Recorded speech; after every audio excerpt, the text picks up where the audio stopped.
What is up, guys? Welcome to Cerny Gaming. Hope you're all having a great time in Elden Ring so far. If you want to help support the channel, then don't forget to hit those like and subscribe buttons and drop your questions into the comment section below. Today we're going to be checking out one of the Elden Ring community's most outspoken challenges in the main storyline, the Fire Giant. This colossal boss enemy can be found in Mountaintop of the Giants and is the final gatekeeper before the biggest event in the story, and with that important role, this boss brings a lot of challenge to the player. Despite just how much this tyrant has been punishing the masses of players strolling into his arena, there is an easy way to put him down, and that's what we're going to be learning today. But first, let's take a look at what the boss can do. The Fire Giant is a very large enemy that you can treat like a crossbreed of a troll and a golem.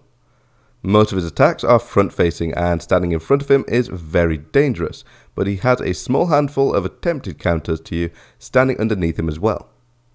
Stomping his feet, jump slams, and the infamous rolling are all designed to put a halt in your plans. In addition to this, the boss can make use of fire, as his name suggests.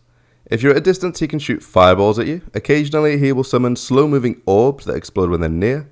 He can create a fiery storm and even cast powerful AoE ground explosions around himself. The boss technically has 3 phases. You'll see that on his left leg there is a brace, and attacking this will cause it to break, and the boss will gain a few new fire attacks mentioned before. Continuing to attack that leg will cause the boss to reveal his true face on his chest, rip his broken leg off, and begin fighting on all 4s, or 3s. So now that we know what the boss can do, let's look at how to completely embarrass him and put him down for good. This strategy is really straightforward and should trivialize the fight by making the vast majority of his attacks completely useless against us. When you enter the arena, make your way over to the giant. He won't attack until you're fairly close, but when you get in range, he will use his massive ceremonial plate to throw a wave of snow at you. This is pretty intimidating, but it's actually really easy to avoid by simply dodging through it. We aren't going to be mounting up for this portion of the fight. Instead, we're picking our hardest hitting attacks and getting right underneath the boss. That left leg needs to be hammered hard and fast so that the brace breaks as fast as possible, which will trigger an animation where the boss doesn't attack for a few seconds. When this happens, don't stop. Keep hammering that leg throughout the animation. If the boss moves at any time, your sole job is to close the distance, get back in place, and keep hammering that leg. If you go fast enough, then you will poise break the boss and he will be stunned. This is excellent and a great opportunity to keep smashing that same leg. If you've built your character well, have a decent weapon that's upgraded, and are quick on your feet, you can even stun lock the boss from the brace breaking all the way down to the last phase. As long as you remember to keep moving to that spot and hammering that leg, the boss's attacks will almost always miss you, and you'll cripple him literally in no time. In the last phase, the Fire Giant is now kneeling, and his frontal attacks are much worse, but that's fine because that isn't going to be an issue for us. Now his weak spot is actually his arm, but that's a very dangerous place to try to attack, so we aren't going to be doing that. We're going to play smarter, not harder, and instead we're going to mount up and get behind him.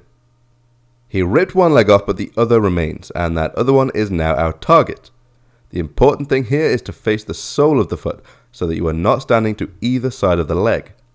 What this means is that when he does his really annoying roll to get away from you, you won't take any damage regardless of which direction he does it. When he does roll, which he will do often, simply get back in position, but this part is important. If you are in front of him and you need to get back behind him, do not go to your left, go to your right, which should bait an attack from his right hand that will miss you. If you go left, you'll get punched. Circle round to his right foot and continue what you're doing. There are only 2 things that you need to watch out for. The first is the ground-based firestorms that will create AoE spots around the boss. A lot of the time he'll miss you altogether with these, but if you do see glowing spots appearing beneath you, just stand somewhere else. It's really not a big deal, it's highly telegraphed, and it shouldn't be a problem. The slow-moving fire orbs that follow you will explode when they get too close. In the final phase, he summons 2 at once, but don't worry about this because all you need to do is swiftly get close enough to activate their explosion animation and dodge or ride away before the actual explosion happens. It's actually really simple. So to summarize, you're going in on foot and attacking the Fire Giant's left leg with all you've got until he's crippled. Then you're attacking the bottom of his right foot, repositioning quickly as needed. Really straightforward with minimal risk. Thanks very much, guys. We're going to check out the full fight now so that you can see how it's done in action. Don't forget to hit those like and subscribe buttons, and as always, have a great time in your adventures in Elden Ring. Enjoy!